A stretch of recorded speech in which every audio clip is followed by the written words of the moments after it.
굿모닝, 베트남. 베트남 정부가 가짜 오토바이 보험 판매 단속에 나선다.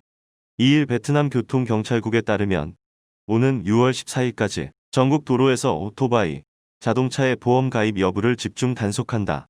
보험 미가입자가 단속에 걸리면 과태료 10만 동에서 20만 동을 내야 한다. 이에 베트남에서는 오토바이 보험 가입이 급증하고 있다. 이런 상황을 틈타 보험료 2만 동의 가짜 오토바이 보험 판매가 기승을 부리고 있다. 하노이 호충마이, 응웬 시엔 등 도로 곳곳에서는 오토바이 보험 2만 동이라는 광고 전단지를 볼 수 있다. 오토바이 보험료는 보통 1년에 4만 5천 동에서 6만 5천 동이다. 2만 동짜리 오토바이 보험에 가입하면 보험 증서만 발행해 주고 사고 발생 시 수리비, 치료비 등은 보장하지 않는다. 단속을 피하기 위한 눈속임 수단을 제공하는 것이다. 이에 베트남 보험관리 및 감독부는 지난 20일 전국 손해보험사에 공문을 보내 오토바이 보험 판매 활동을 점검하라고 지시했다. 이 공문에는 사고 발생 시 보장이 없는 보험 상품을 판매한 회사는 법률에 따라 처벌하겠다는 내용도 담겨 있다. 베트남에서 부동산 중개인 자격을 강화하려는 움직임이 나타나고 있다. 전문성이 부족한 중개인들로 인해 시장 자체에 대한 국내외 투자자들의 신뢰가 깨질 위험이 높기 때문이다. 5일 베트남 현지 매체 타이칭 등에 따르면 베트남에서 활동하는 부동산 중개인의 90%가 자격증 미소지자이며 관련 법률에 대한 이해가 부족하다고 밝혔다. 응웬 둥납 시장 부동산 교육 및 연구원 원장은 부동산 중개업 협회에 따르면 2019년 6월 기준으로 전국의 부동산 중개인이 30만 명이지만 이 중 2006년 개정 법률에 따른 자격증을 소지한 사람은 2만 7천 명이었다. 2017년 개정 법률에 따른 자격증 소지자는 8천 명에 불과했다. 또한 수만 개 부동산 기업들 중 거래소를 설립한 기업의 수는 1,000개밖에 없었다고 밝혔다.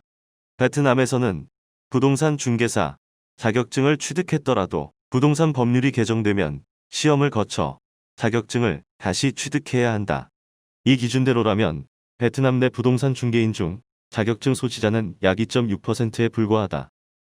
루둥민 건설 및 도시관리자 아카데미 부국장은 현재 부동산 중개 시장은 해결해야 할 과제가 많고 관리하기도 어려운 상황이라며 최근 몇 년 동안 자격도 없이 부동산 중개업에 뛰어든 사람이 폭증했다.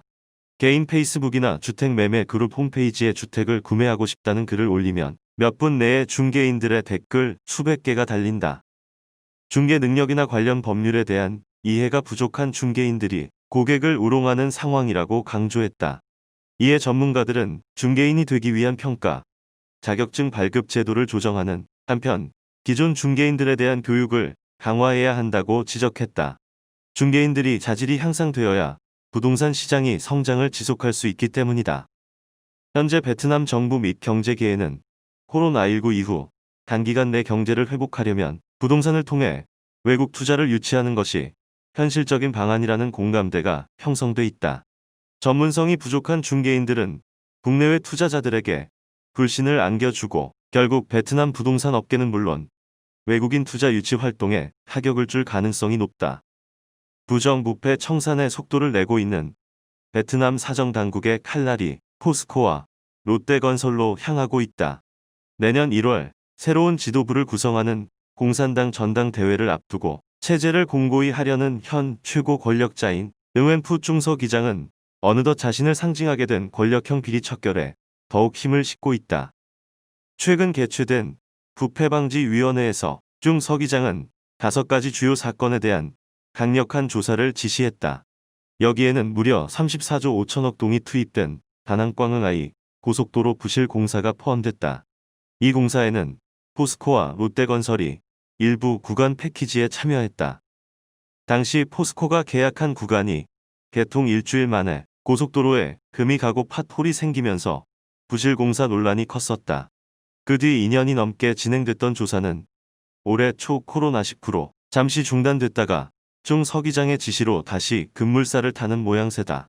지난달 26일 중앙부패방지위원회를 주재한 중 서기장은 상임위원회 회의에서 콕 짚어 5가지 주요 사건에 대해 올해 안에 조사를 끝내고 엄격한 처리를 지시했다.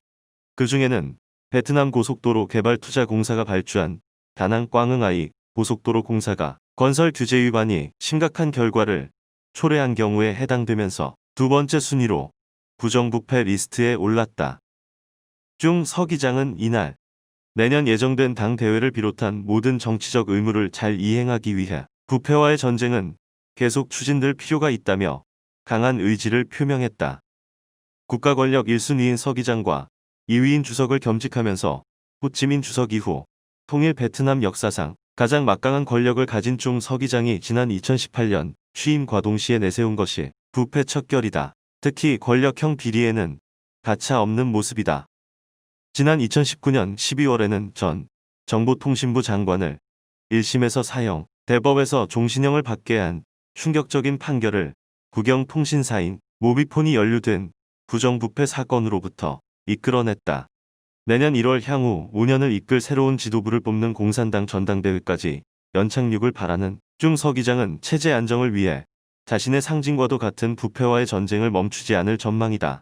이번에 권력형 비리의 대표 사건으로 지목된 다낭 꽝응아이 고속도로 부실 공사의 발단은 포스코로부터 시작됐다. 포스코가 입찰을 따낸 탐키에서 꽝응아이까지 구간 중 패키지 A5 고속도로가 개통 일주일 만에 금이 가고 수십 개의 구멍이 뚫린 것이다. 현지 언론들이 이 문제에 대해 지난 2018년 10월부터 집중 보도하면서 문제가 커지기 시작했다. 감사에 들어간 베트남 교통부는 포스코가 계약을 따낸 이후 직접 시공 없이 2015년 4월부터 2016년 2월까지 17개 하청업체를 동원한 사실을 밝혀냈다. 이 과정에서 기준 미달 업체와 계약 문서 누락, 품질 테스트 미시행 등 많은 문제점들이 드러났다. 결국 이 사건이 발단이 되면서 조사는 고속도로 전체 구간으로 확대됐다.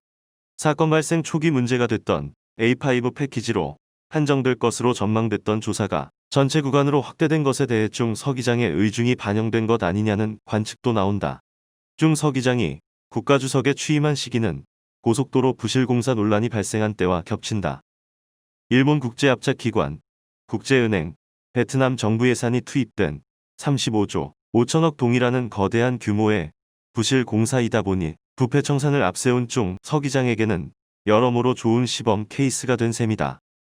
부실공사에 대한 수리와 보강 작업으로 마무리될 것 같았던 분위기에서 지금까지 2년이 넘는 기간 동안 조사가 이어지고 있는 것도 같은 맥락이다. 내년 전당대회를 목표로 한 권력체제의 연착륙, 이를 위해 부패 청산을 통한 지지도 상승과 적폐 청산 등 여러 요소가 복합돼 있다. 결국 어떤 방식으로든 끝을 볼 수밖에 없는 상황이다.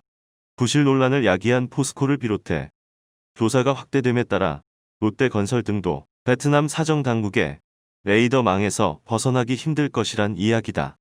현재 진행형인 다낭 꽝응아이 조사는 사건이 발행된 지 1여년 만인 2019년 11월 베트남 사정당국은 프로젝트 관리위원회 관리 4명을 체포했다. 응웬티엔 탄 프로젝트 관리이사, 하반 빈 7번 패키지 관리위원회 이사, 담딘푸 5번 패키지 집행이사회 이사, 응웬탄 안 7번 패키지 집행부국장 등이다.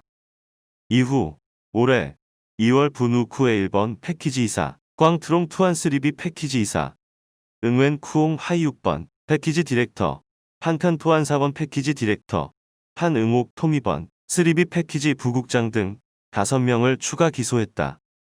이어 지난달 11일 내 꽝하오 베트남 고속도로 개발투자공사 부국장에 대한 기소가 결정됐다. 갈수록 윗선을 향해 수사망이 조여지고 있는 형국이다. 지금까지 그래왔듯이 관료들에 대한 조사가 끝나면 부실에 관련된 민간 기업들에게 책임을 묻는 작업이 본격화될 것으로 예상된다. 베트남 산업부 관계자는 아직까지 어떤 방향으로 결론 날지는 모른다. 하지만 최고 권력자가 강한 의지를 가진 이상 관련 기업들도 쉽게 끝나지 않을 것이라고 밝혔다. 굿모닝 베트남.